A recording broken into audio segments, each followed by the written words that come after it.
The roast beef sat cooling on my mother-in-law's finest china, while Kina adjusted her pearl necklace for the third time in 5 minutes.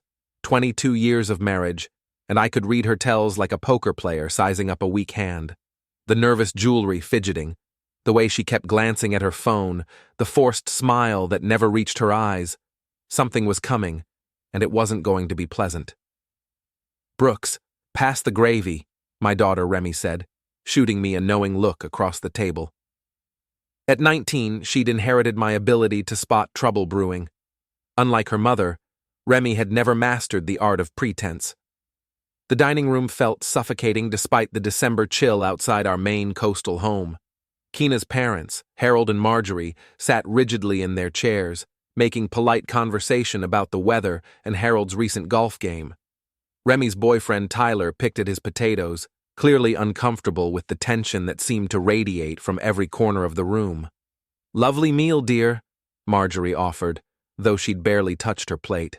"The decorations are simply gorgeous this year." Kina preened at the compliment. She'd spent weeks orchestrating this dinner, arranging every detail with the precision of a military campaign.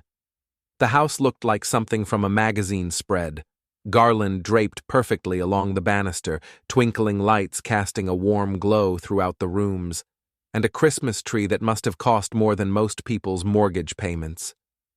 I'd watched her preparations with growing suspicion. Kina never did anything without an agenda, and this production felt too elaborate, too desperate, like she was trying to create the perfect memory before dropping a bomb that would crater our lives. "Thank you, Mother," Kina replied, her voice carrying that particular tone she used when performing for an audience. "I wanted everything to be special this year." Special, right. I took a long sip of wine and waited for the other shoe to drop. It came during dessert. Kina set down her fork with deliberate precision, the small clink against the china plate echoing louder than it should have in the suddenly quiet room. She folded her hands in her lap and fixed me with that look, the one she'd perfected during our countless arguments about money, about my business, about every perceived failure she'd cataloged over the years.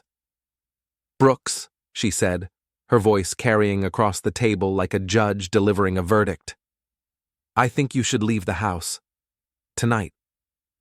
The words hung in the air like smoke from a house fire. Harold's fork froze halfway to his mouth. Marjorie's eyes went wide. Tyler shifted uncomfortably in his chair, clearly wishing he was anywhere else in the world. But I stayed seated. 22 years of marriage had taught me a thing or two about Kina's dramatic pronouncements. She expected shock, tears, pleading, some kind of emotional reaction that would give her the upper hand in whatever game she was playing. Instead, I leaned back in my chair and smiled. "Interesting timing, Kina. Right here in front of your parents. Very classy." Her perfectly applied makeup couldn't hide the flush creeping up her neck. "Don't make this harder than it needs to be." "Harder than what needs to be?" I asked, my voice calm and measured. "You haven't actually explained anything yet, just issued an eviction notice during Christmas dinner." That's when Remy stood up. My daughter rose from her chair with the kind of deliberate grace that reminded me why I'd always been proud of her. She reached for her wine glass, the one I'd reluctantly allowed her to have since she was home from college, and lifted it high. "I'd like to make a toast," she announced, her voice carrying the same steel I'd heard in my own during difficult business negotiations. "Remy, sweetheart, perhaps this isn't the time," Marjorie began, but Remy cut her off with a look.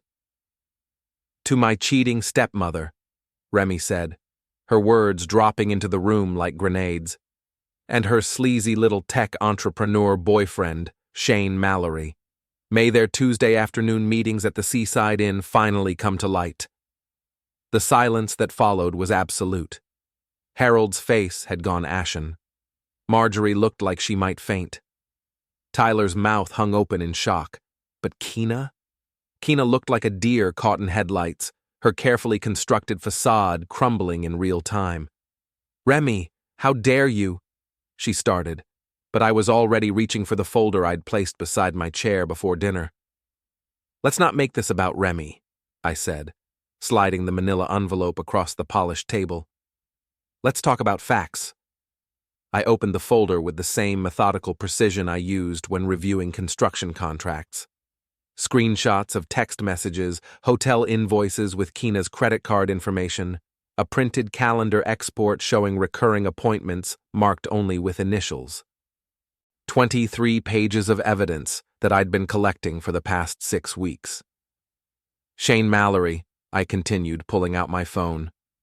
32 years old, runs a failing tech startup downtown, drives a leased BMW he can't afford, and has a thing for married women who pay for hotel rooms. I connected my phone to the smart TV mounted on the dining room wall, a Christmas gift Keena had insisted we needed for entertaining. The irony wasn't lost on me.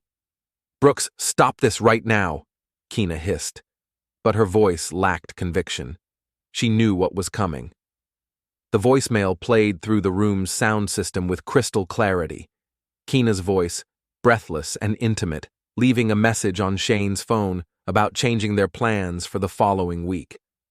The timestamp showed it was recorded 3 days ago while I was supposedly at a business meeting in Portland. "Proof enough?" I asked, looking around the table. "Or would you like to hear the one where she talks about how stupid I am for not noticing?" Harold had gone completely still, his hands clenched into fists on either side of his plate. Marjorie was staring at her daughter with a mixture of horror and disappointment that would have been satisfying under different circumstances. "This is defamation," Keena said, her voice rising. "I'll call the police.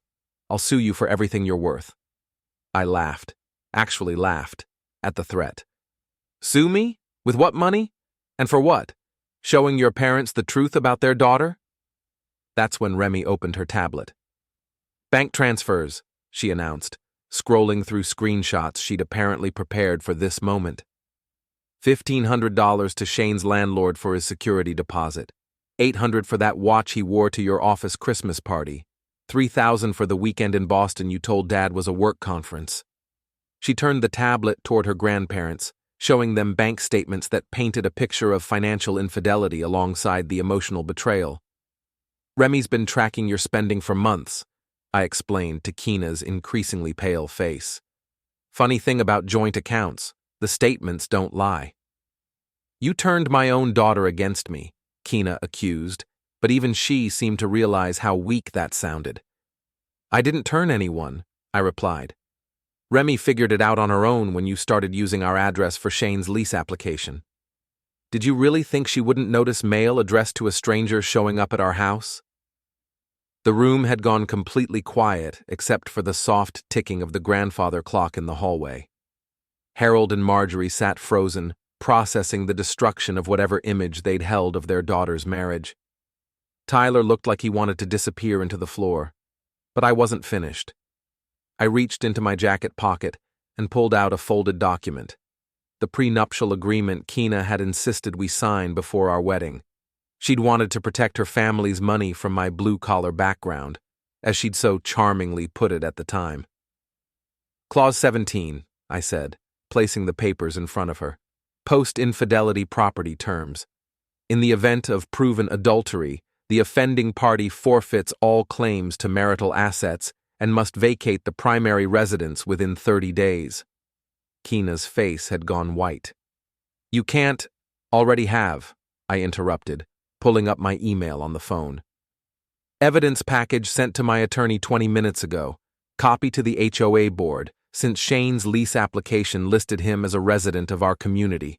They're very strict about fraudulent applications." Her phone buzzed on the table, then again, and again. "That'll be your employer," I said conversationally. "I sent them copies too.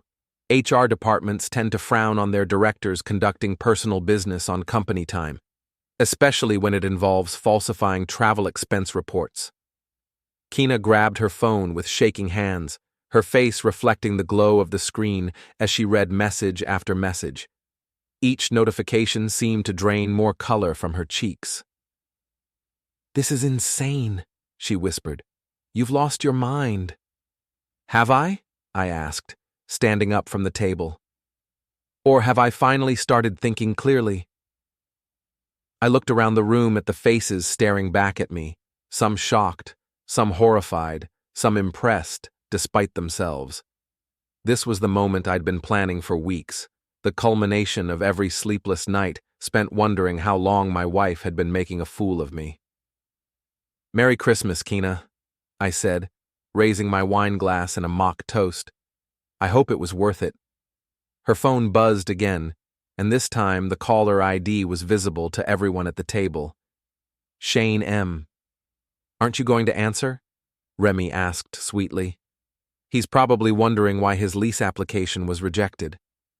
I woke up Christmas morning to the sound of Kina throwing things into suitcases upstairs. The rhythmic thumping of drawers being yanked open and slammed shut provided a strangely satisfying soundtrack to my coffee preparation. Through the kitchen window, I could see Mrs. Falco from 3 houses down walking her ancient poodle, her head swiveling toward our house like a radar dish, picking up signals of neighborhood drama. Remy wandered into the kitchen wearing one of my old construction company t-shirts and a grin that could have powered the Christmas lights still twinkling outside. "Sleep well?" she asked, pouring herself a cup from the pot I'd just finished brewing. "Like a baby," I replied, and meant it. For the first time in months, I hadn't spent the night lying awake wondering where my wife really was, or what she was really doing. The truth had a way of clearing the mental clutter. "Mom's been on the phone since 5 a.m., Remy informed me, settling into the breakfast nook that overlooked our backyard. First with Shane, then with her lawyer, then with Uncle Richard. Uncle Richard was Kina's brother, a corporate attorney who specialized in making problems disappear for wealthy clients. If she was calling him, things were about to get interesting. "Let me guess," I said, joining Remy at the table. "She wants to contest the prenup. Among other things, she's also claiming you hacked her phone and violated her privacy." I nearly choked on my coffee. "Hacked. I used the family account password she gave me 3 years ago to check our data usage. Everything I found was on devices connected to our shared plan." "Yeah, well, apparently that's a technicality she's hoping to exploit." The sound of heels clicking down the hardwood stairs announced Kina's arrival. She appeared in the kitchen doorway looking like she'd aged 5 years overnight, her usually perfect hair pulled back in a messy ponytail, and her makeup unable to completely hide the dark circles under her eyes. "We need to talk," she announced, her voice hoarse from what had obviously been hours of phone calls. "No, we don't," I replied, without looking up from my newspaper. "We needed to talk 6 months ago when you started sneaking around. Now we need lawyers." "Brooks, please, I made a mistake." "You made a choice," I corrected. "Multiple choices, over multiple months, with multiple lies to cover them up." Kina glanced at Remy, who was watching this exchange with the fascination of someone observing a nature documentary. "Can we have some privacy?" "She stays," I said firmly. "Remy's an adult, and this affects her too. Besides, she's the one who figured out your boyfriend was using our address for his lease application." "He's not my—" Kina started, then stopped herself. Even she wasn't shameless enough to deny it after last night's presentation. "What do you want, Kina?" She sat down across from me, her hands folded on the table in what I recognized as her negotiation posture. 22 years of marriage had taught me all her tells. "Richard thinks we can work something out," she said carefully. "A settlement that doesn't involve the prenup clause. Richard can think whatever he wants. The prenup is ironclad. You insisted on it, remember? Your family's money was too important to risk on a blue-collar nobody like me." "That's not what I meant." "That's exactly what you meant." I set down my coffee cup and finally looked directly at her. "You wanted protection from my potential greed. Well, congratulations. You got it. The same clause that would have protected your assets if I'd cheated is now protecting mine." Remy snorted with laughter. "Karma's a real pain, isn't it?" Kina shot her daughter a withering look. This is between your father and me. Actually, it's not, I said, pulling out my phone. It became a community issue the moment you used our address for Shane's housing application. The HOA takes fraud very seriously. I showed her the email that had arrived 20 minutes earlier, a formal notice that Shane Mallory's lease application had been rejected due to fraudulent information, and that any further attempts to circumvent community housing policies would result in legal action. They also wanted me to know, I continued, that several neighbors have reported seeing an unknown vehicle in our driveway at unusual hours. Mrs. Falco was particularly helpful with her observations. Keena's face flushed red. That old busybody has nothing better to do than spy on people. That old busybody is the HOA treasurer and has been documenting unauthorized visitors for the past 2 months. Apparently, Shane's BMW is quite distinctive. My phone buzzed with a text from Donnie, my warehouse foreman and best friend since high school. Heard about last night. Need help moving anything heavy? I grinned and typed back, just my wife's expectations. This isn't funny, Brooks, Keena said, watching me text. You're destroying our family. I'm not destroying anything. I'm just refusing to pretend everything's fine while you make a fool of me. She tried a different approach, leaning forward with the expression she used when she wanted something expensive. What if I ended things with Shane? What if we went to counseling? What if you'd thought about that before you started planning a future with him? Planning a future? What are you talking about? Remy reached for her tablet and pulled up a screenshot. The apartment lease wasn't just using our address for mail. You co-signed it. That's a 12-month commitment, Mom. Keena went very still. How did you— Public records, Remy said cheerfully. Amazing what you can find online when you know where to look. Tyler's studying computer science. He showed me some interesting databases. I felt a surge of pride in my daughter's thoroughness. She'd inherited my attention to detail and her mother's strategic thinking, but unlike Keena, she used her skills for truth instead of deception. The lease is void anyway, I added. Shane listed himself as employed by my company for income verification. I called his supposed supervisor yesterday, myself, and reported that he'd never worked for us. Falsifying employment records is a felony. Keena's phone rang, and Shane's name appeared on the screen. She stared at it for 3 rings before declining the call. He's been trying to reach you? I asked. He's panicking. His landlord called this morning about the lease issue. Panicking seems appropriate. Identity theft charges tend to have that effect on people. The phone rang again immediately. This time, Keena answered, putting it on speaker either by accident or because she was too flustered to think clearly. Keena, thank God. Shane's voice filled the kitchen. We need to talk. The lease thing is a disaster, and my startup investors are asking questions about the background check discrepancies. I raised an eyebrow. Background check discrepancies? Keena tried to end the call, but Shane was already continuing. Someone contacted them about my employment history. They're threatening to pull funding unless I can provide documentation. Documentation of what? Remy asked loudly enough for Shane to hear. Who's that? Keena, are you with your family? Shane, I'll call you back, Keena said quickly. Wait, don't hang up. I need to know what your husband told my investors. This could ruin everything. I leaned toward the phone. Shane, this is Brooks. I didn't tell your investors anything.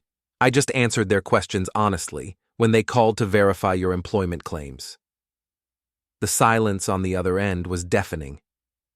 You used my company name on loan applications too? I continued. That's interesting. I should probably let my insurance carrier know about that. They're very particular about liability issues. The call ended abruptly. Well, I said, looking at Keena's horrified expression. That explains why he needed the lease co-signer. Hard to get financing when you're lying about your income. Keena's phone immediately started buzzing with text messages. Each notification seemed to make her sink deeper into her chair. How many applications did he file using false information? I asked. I don't know. He said it was just to help with the apartment. Right. And you believed him because he's such an honest person.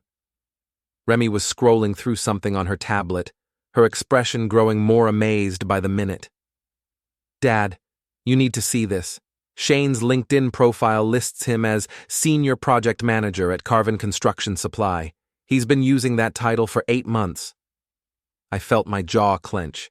Using my company name was bad enough, but claiming to be a senior employee crossed into territory that could affect my business relationships and reputation. That's fraud, I said quietly. Not civil court fraud, criminal fraud. Keena had gone very pale. Brooks, please, he made mistakes, but he committed crimes, using my company's name and reputation to secure loans and housing. That's not a mistake, that's calculated deception.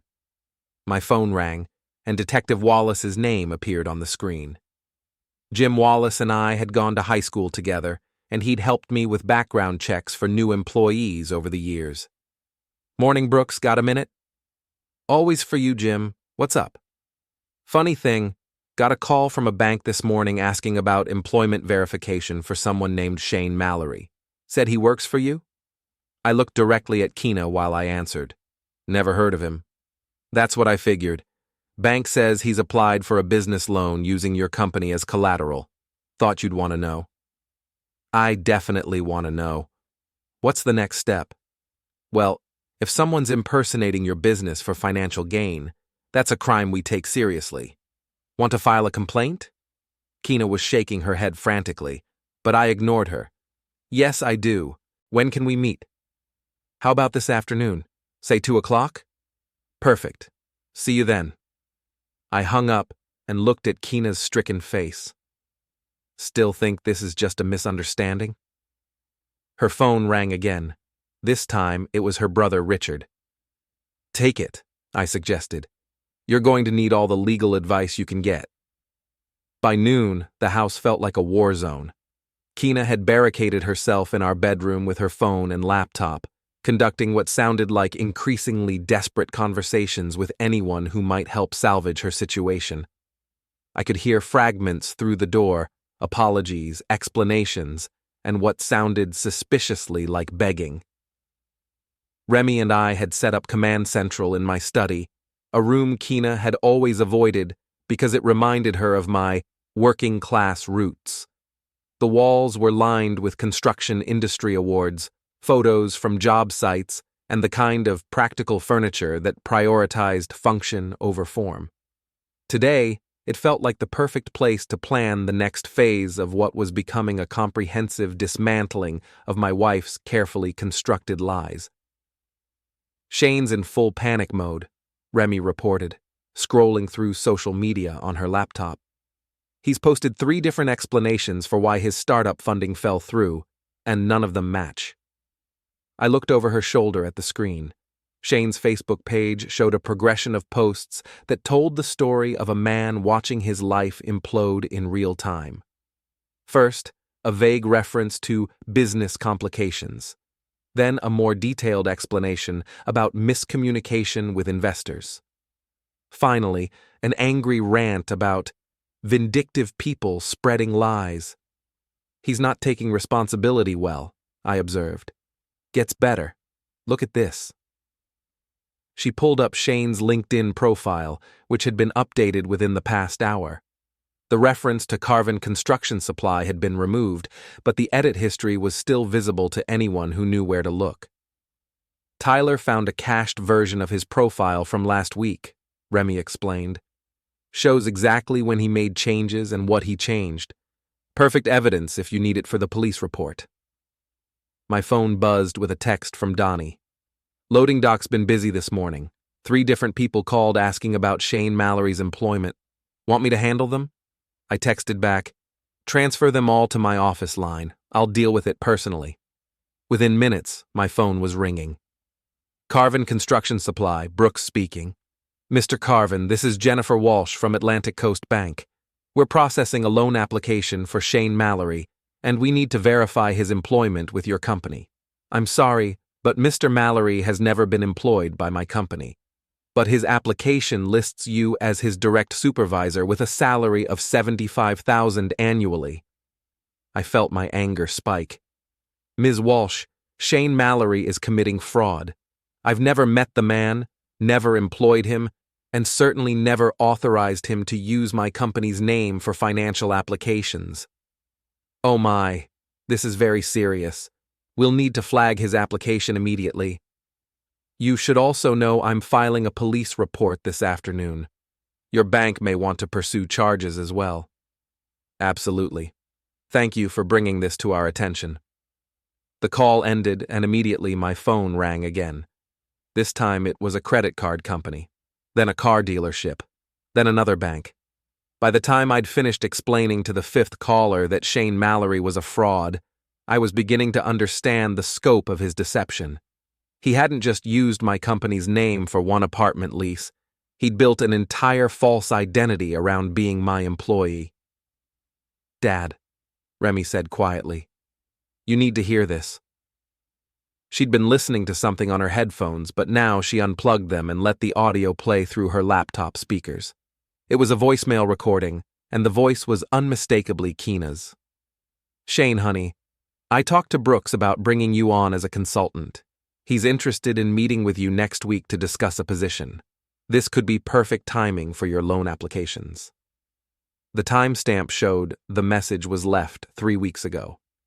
I stared at the screen, feeling pieces click into place. She was helping him. Gets worse, Remy said grimly.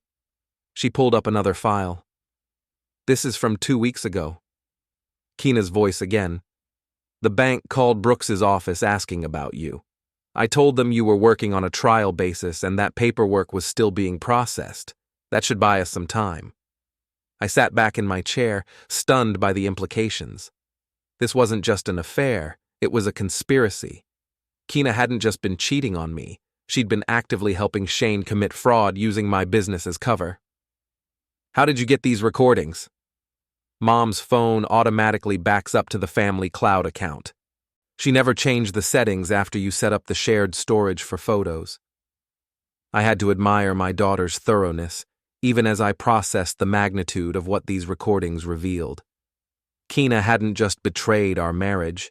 She'd potentially destroyed my business reputation and exposed me to liability for Shane's fraudulent activities. My phone rang again, but this time the caller ID showed Detective Wallace. Jim, what's up? Brooks, we've got a problem. I started looking into this Shane Mallory character, and his financial activities are more extensive than we thought. How long has he been claiming to work for you? Based on what I'm discovering, at least 8 months. Maybe longer. Jesus. We're talking about multiple felonies here. Bank fraud, identity theft, potentially wire fraud if he used electronic communications. This guy's looking at serious prison time. There's something else you should know, I said, looking at Remy. I have evidence that my wife was helping him. The silence on the other end lasted long enough that I wondered if the call had dropped. Brooks, you need to be very careful here. If Keena was actively participating in the fraud, she could be facing charges too. I understand. Bring everything you have to the station this afternoon. All of it. Phone records, recordings, financial documents, everything. Will do. I hung up and found Remy staring at me with a mixture of concern and determination. Dad, are you sure about this? If Mom gets arrested, if your mother gets arrested, it's because she committed crimes. That's not my fault or my responsibility. I know, but Remy, listen to me. Your mother didn't just cheat on our marriage. She helped a criminal use my business to commit fraud. Every loan he got using my company's name, every apartment he rented, every credit card he applied for, that all comes back to me if something goes wrong. She put our entire livelihood at risk for a man she'd known for less than a year. Remy nodded slowly.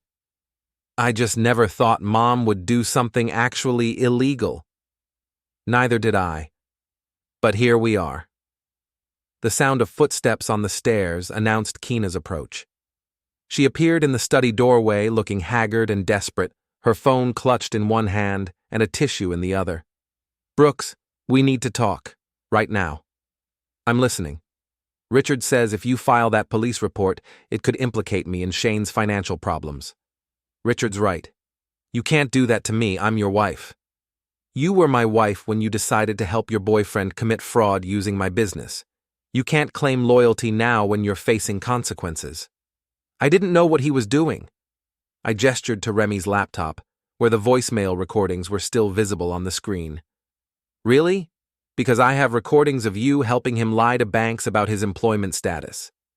Keena's face went white as she recognized her own voice coming from the speakers. You recorded me? You recorded yourself, Remy said coldly. Automatic backup, remember? The family plan you insisted we needed for sharing photos? Keena sank into the chair across from my desk, the fight seeming to drain out of her all at once. Shane said it was just temporary, just until he could get his startup funded and establish his own credit. And you believed him? He said he loved me. He said we were going to be together. So you decided to commit felonies to help him? I didn't think of it as felonies. I thought I was helping someone I cared about through a difficult time. I leaned forward, studying my wife's face. Even now, caught in lies and facing potential criminal charges, she was trying to minimize her actions and avoid responsibility. Keena, Shane used my company's name to get a $75,000 business loan. He listed me as a personal reference for a luxury car lease. He applied for 3 different credit cards using my business address and phone number. This isn't helping someone through a difficult time. This is systematic fraud. He told me those applications were just preliminary. He said he was exploring options. He told you a lot of things, apparently. The question is whether you're going to keep lying to protect him, or whether you're going to start telling the truth to protect yourself. Keena looked between Remy and me, seeming to realize for the first time that we were united against her. Whatever family loyalty she might have expected was gone, burned away by months of deception and the magnitude of her betrayal. What do you want from me? I want you to tell Detective Wallace everything. Every conversation you had with Shane about using my business information. Every lie you told on his behalf. Every document you helped him falsify. And if I do that, then maybe you can avoid being charged as a co-conspirator. And if I don't? I gestured to the laptop full of evidence. Then you'll probably be sharing a cell with your boyfriend. Keena's phone buzzed with another call from Shane. This time she didn't even look at it before declining. He's been calling all morning, she said quietly. He wants to meet to coordinate our stories. Coordinate your stories for what? For when the police start asking questions. I felt a cold satisfaction at her admission. Even in her desperation, Keena was providing more evidence of the conspiracy. So he knows the police are involved? I told him about your meeting this afternoon. He's terrified. He should be. What did he suggest for coordinating your stories? That we both claim you knew about his employment claims and approved them verbally. That it was all a misunderstanding based on poor communication. Remy laughed harshly. So his plan is to lie more and drag Dad into it? He's desperate, Keena said defensively, then seemed to catch herself. We're both desperate. No, I corrected. You're both guilty. There's a difference. My phone rang again, and this time it was a number I didn't recognize. Mr. Carven, this is Marcus Chen from Coastal Ventures. We're an investment firm that was considering funding Shane Mallory's startup. We've received some concerning information about his background, and we'd like to speak with you about his employment history. I looked directly at Keena while I answered. Mr. Chen, Shane Mallory has never been employed by my company in any capacity. Any claims to the contrary are fraudulent. That's very disturbing. His business plan relied heavily on his claimed experience in construction supply management. Mr. Chen, I'm meeting with police this afternoon to file fraud charges against Mr. Mallory. You may want to contact Detective Wallace at the local police department if your firm suffered any financial losses based on his false claims. We certainly will.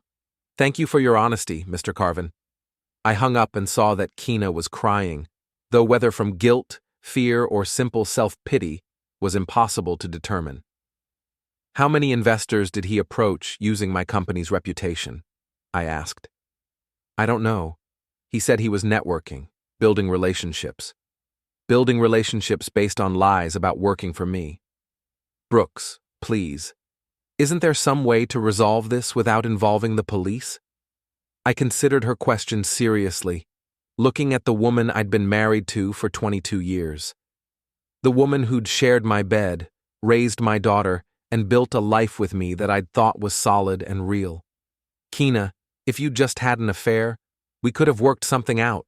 Divorce, property settlement, custody arrangements, all of that could have been handled privately. Then let's do that. Let's handle this privately. We can't. The moment you helped Shane commit fraud using my business, this stopped being a private matter. My reputation, my company, my livelihood, everything I've built over 20 years is at risk because of what you two did. So what happens now? I looked at the clock on my computer screen. It was almost time to leave for my meeting with Detective Wallace. Now you decide whether you're going to tell the truth and try to minimize the damage or whether you're going to keep lying and make everything worse.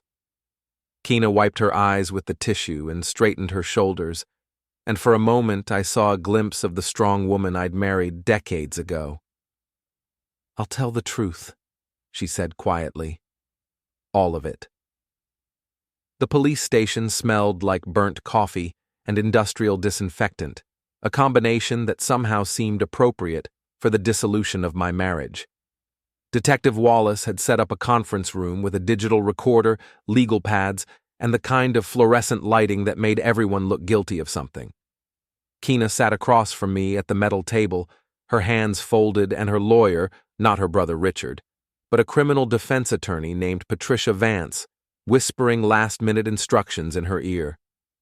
The fact that she'd needed to hire a criminal lawyer rather than rely on family connections spoke volumes about the seriousness of the situation. Let's start from the beginning, Detective Wallace said, activating the recorder. Mrs. Carven, when did you first meet Shane Mallory? Keena's voice was barely above a whisper. Last March, at a networking event downtown. And when did your relationship become romantic? May, I think. Early May. And when did Mr. Mallory first mention using your husband's business information? Keena glanced at her lawyer, who nodded encouragingly. June. He said he was having trouble getting approved for an apartment because he was self-employed. He asked if he could list Brooks's company as a reference. What did you tell him? I said I'd think about it. But you didn't discuss it with your husband?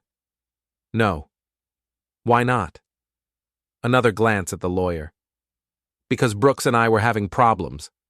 I didn't think he'd be willing to help. Detective Wallace made a note. So, you decided to help Mr. Mallory without your husband's knowledge or consent? I thought it was just for the apartment, just a reference check. Mrs. Carven, we have recordings of voicemails you left for Mr. Mallory discussing loan applications, employment verification calls, and coordinating stories about his work history.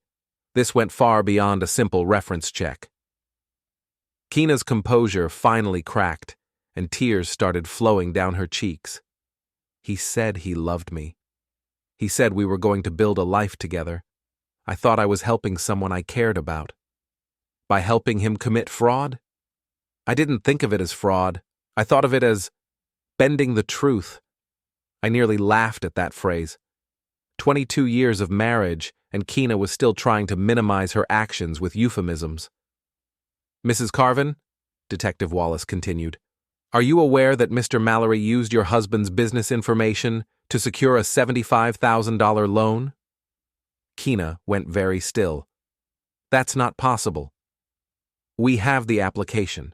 He listed Mr. Carven as his supervisor and provided detailed information about salary, benefits, and length of employment. Information that could only have come from someone familiar with the business. I never gave him specific salary information. Then how did he know that senior project managers at Carven Construction Supply earn exactly $75,000 annually? The silence stretched long enough that I could hear the air conditioning cycling on in the background. Mrs. Carven? I may have mentioned Brooks's pay scale once, in general terms. General terms that happened to match exactly what Mr. Mallory claimed as his salary? Patricia Vance leaned forward. Detective, my client is cooperating fully. She's admitted to poor judgment in a romantic relationship, but there's no evidence of criminal intent. Ms. Vance, your client helped a man commit multiple felonies using her husband's business as collateral. Intent is demonstrated by the pattern of behavior and the recordings we have of her actively participating in the deception. Detective Wallace turned back to Keena.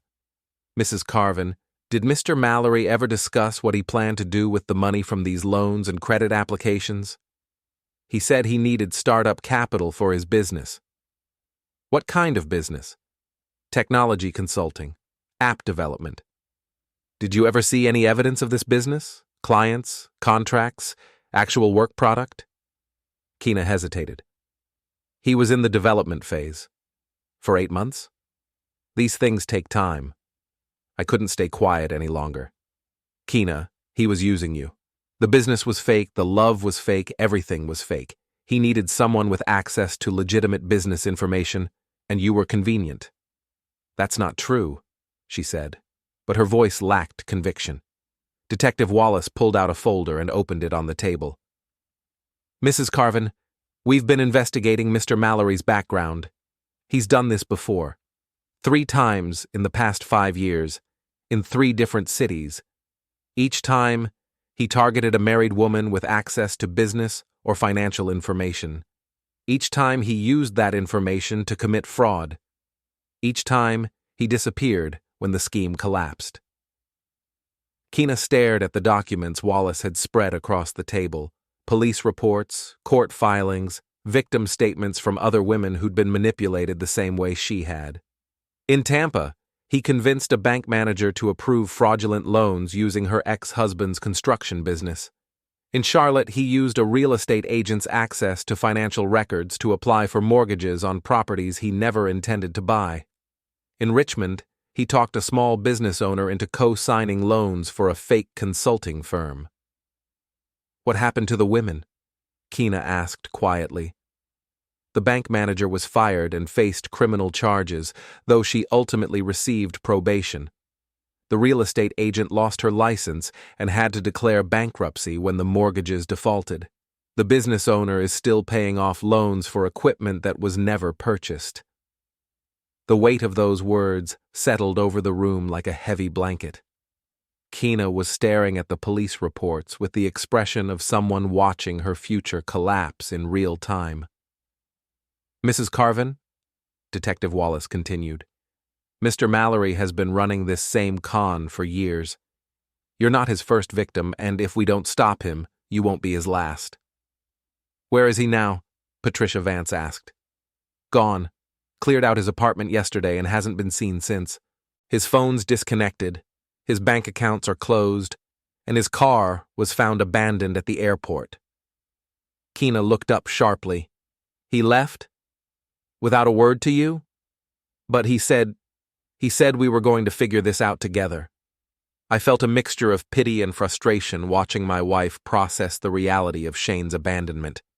Even now, faced with overwhelming evidence of his deception, part of her had still believed in his promises. Mrs. Carven, Detective Wallace said gently, men like Shane Mallory don't stick around when things get complicated. They move on to the next target. So what happens now? Patricia Vance asked. That depends on your client's cooperation. We need everything. Phone records, financial documents, recordings, text messages, emails, anything that might help us track Mallory and build a case against him. And in exchange? We'll recommend minimal charges for Mrs. Carven, probably probation and restitution rather than prison time. Keena looked across the table at me for the first time since we'd sat down. Brooks, I'm sorry. I know that doesn't fix anything, but I need you to know that I never meant for this to hurt you or your business. I studied her face, looking for any sign of the woman I'd married 2 decades ago. What I saw was someone who'd made a series of catastrophically bad decisions and was finally beginning to understand the consequences. Kina, I believe you didn't mean to hurt me, but you did hurt me. You risked everything I've worked for, everything I've built, for a man you barely knew. I know. Do you? Because even now, even after Detective Wallace showed you evidence that Shane was a career criminal, you still seemed surprised that he abandoned you. She had no answer for that. Patricia Vance cleared her throat. Detective Wallace, if my client provides full cooperation, what kind of timeline are we looking at for resolution? Depends on whether we catch Mallory. If he's moved on to another city and started the same scheme with someone else, this could take months. If he's smart and disappeared completely, we might be looking at a cold case. And Mrs. Carven's charges? Conspiracy to commit fraud, most likely. Possibly accessory after the fact if we can prove she knew the loans were fraudulent when she helped him apply. Kina was crying again, but quietly this time, as if she'd finally run out of energy for dramatic displays. I'll cooperate, she said. I'll give you everything I have. Good. We'll need you to come in tomorrow morning to go through your phone and computer records. Bring any documents related to Mr. Mallory, receipts, letters, anything.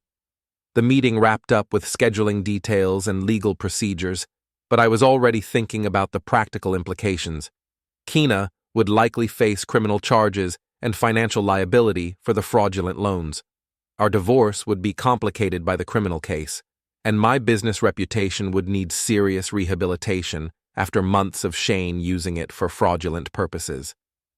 As we left the police station, Kina walked beside me in silence until we reached our cars. Brooks. Yeah? What happens to us now? I looked at her, really looked at her, for what I knew would probably be the last time as her husband. Now you face the consequences of your choices, and I try to rebuild what you and Shane destroyed. Is there any chance? Could we ever? No, Kina. There's no coming back from this. She nodded, accepting the finality in my voice. For what it's worth, she said, I really am sorry. I know you are, but sorry doesn't fix the damage. I got in my truck and drove home, leaving her standing in the police station parking lot. In my rearview mirror, I could see her making a phone call, probably to her lawyer or her parents. But for the first time in months, her problems weren't my problems anymore. 3 weeks later, I was sitting in my office at Carven Construction Supply, reviewing the damage reports that had become a daily ritual. Shane's fraudulent activities had created a paperwork nightmare that would take months to fully resolve, but at least the immediate crisis had passed. Donnie knocked on my door and entered with his usual lack of ceremony. Got the final report from the insurance company, he said, dropping a folder on my desk. Good news and bad news. Give me the bad news first. We're looking at about $15,000 in costs related to the fraud investigation. Legal fees, accounting reviews, credit monitoring services. And the good news? Insurance covers most of it, and our reputation is actually stronger than before. Turns out, the way you handled the whole mess impressed a lot of people in the industry. I opened the folder and scanned the insurance adjuster's report. The company had determined that we were clearly victims of fraud rather than participants, which meant coverage for most of our expenses and no impact on future premiums. How are the employees handling everything? I asked. Better than expected. Most of them think you're a hero for standing up to your wife and her boyfriend. Maria in accounting said she wishes her ex-husband had half your backbone.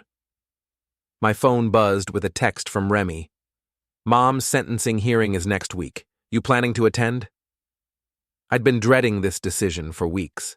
Kina had ultimately pled guilty to conspiracy to commit fraud in exchange for a reduced sentence, 2 years probation, community service, and full restitution for the fraudulent loans. Her cooperation had helped police track Shane to Atlanta, where he'd been arrested trying to run the same scam on a different victim. Donnie, what would you do if you were me? About the hearing? About all of it.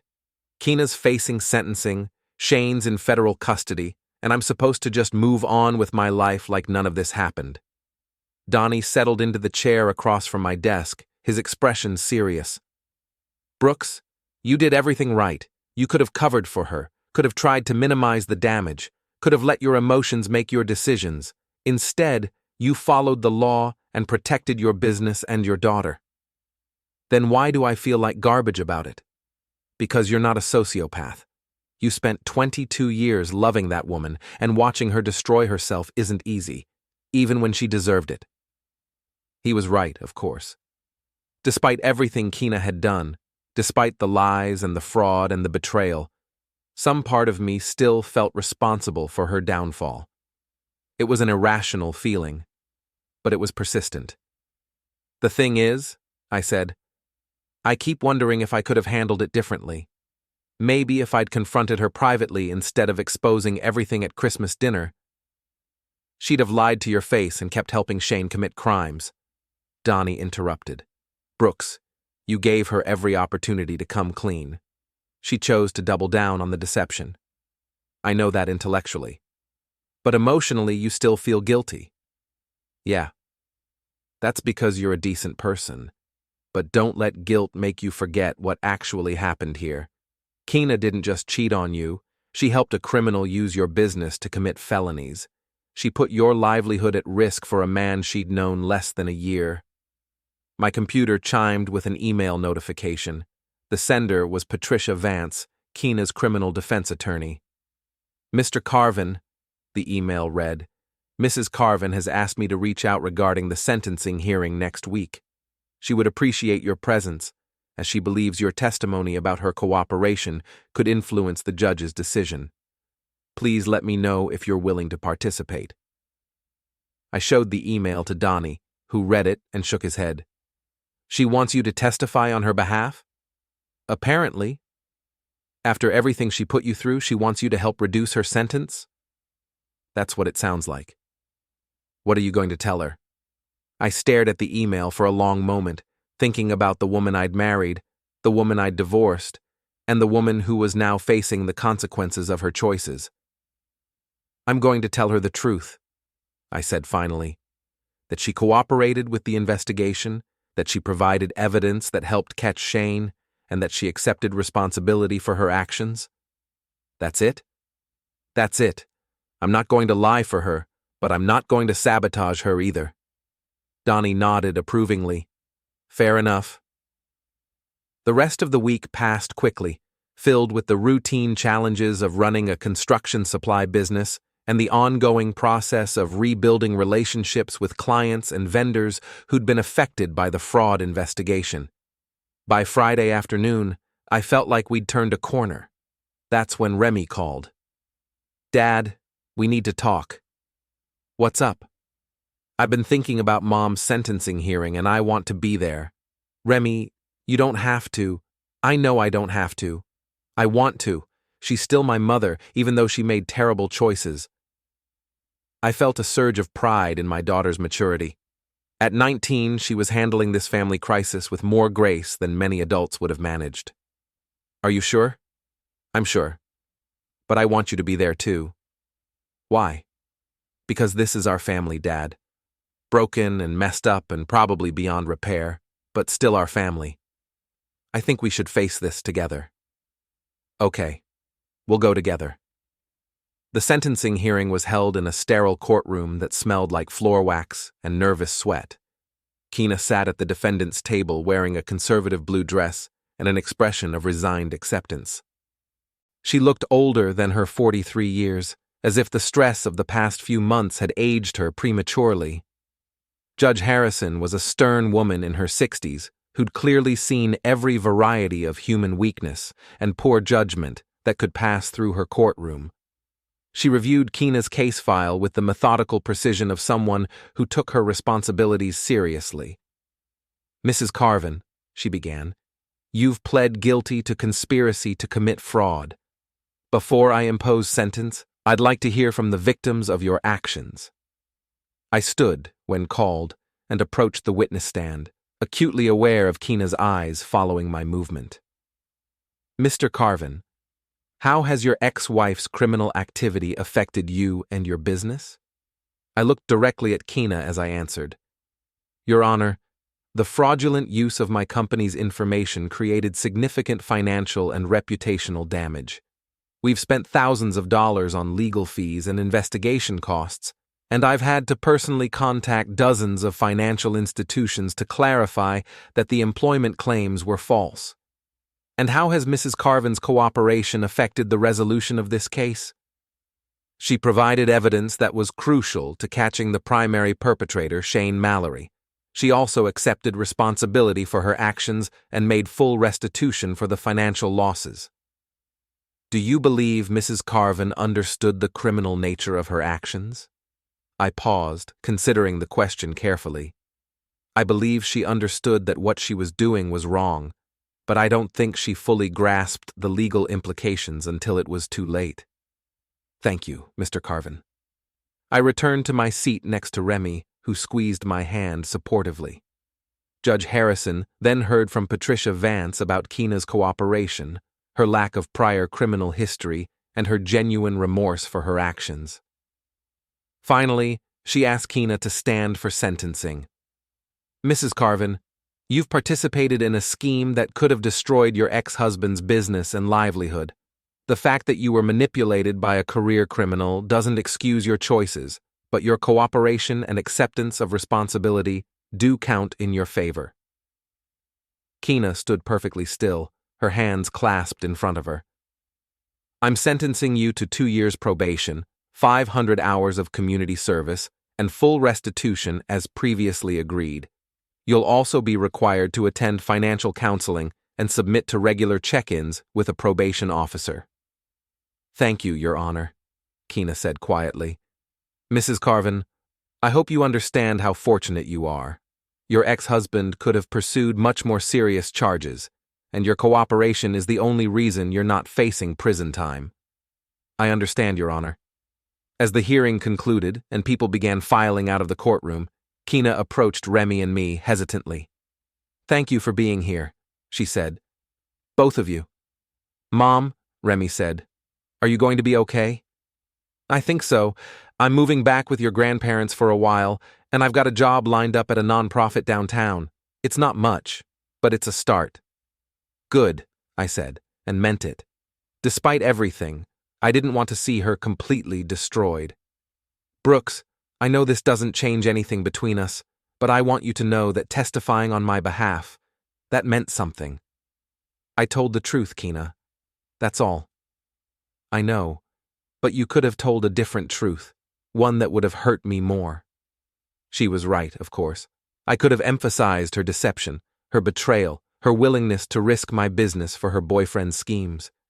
Instead, I'd focused on her cooperation and acceptance of responsibility. We all make choices, I said. You made yours, and I made mine. Keena nodded, understanding that this was as close to forgiveness as she was likely to get. Take care of yourself, she said to both of us, then walked away with her lawyer. Remy and I stood in the courthouse hallway, watching her go. How do you feel? Remy asked. Relieved, I think, like we can finally move forward. Do you think she learned anything from all this? I considered the question, thinking about the woman who'd just been sentenced for helping a stranger commit fraud against her own husband. I think she learned that actions have consequences, I said finally. Whether she learned anything deeper than that, time will tell. We walked out of the courthouse together, father and daughter, ready to build whatever came next. The afternoon sun was bright and warm, and for the first time in months, the future felt like something worth looking forward to. 6 months later, Carven Construction Supply was thriving. The fraud investigation had actually enhanced our reputation in the industry. People respected how we'd handled the crisis, and several new clients had specifically mentioned our integrity as a factor in choosing our company. Remy was back at college, studying business with plans to eventually join the family company. She called regularly with updates on her classes and stories about campus life, and our relationship had grown stronger through the shared experience of surviving her mother's betrayal. As for Kina, I heard occasional updates through mutual acquaintances. She was working at a homeless shelter, completing her community service hours, and apparently taking her probation requirements seriously. We had no direct contact, which seemed best for everyone involved. Shane Mallory was convicted on multiple federal fraud charges and sentenced to 5 years in prison. According to Detective Wallace, he'd victimized at least 7 women across 4 states, stealing hundreds of thousands of dollars through various schemes. His conviction provided some satisfaction, though it couldn't undo the damage he'd caused. I was thinking about all of this as I sat in my office one Friday evening, reviewing the week's sales reports.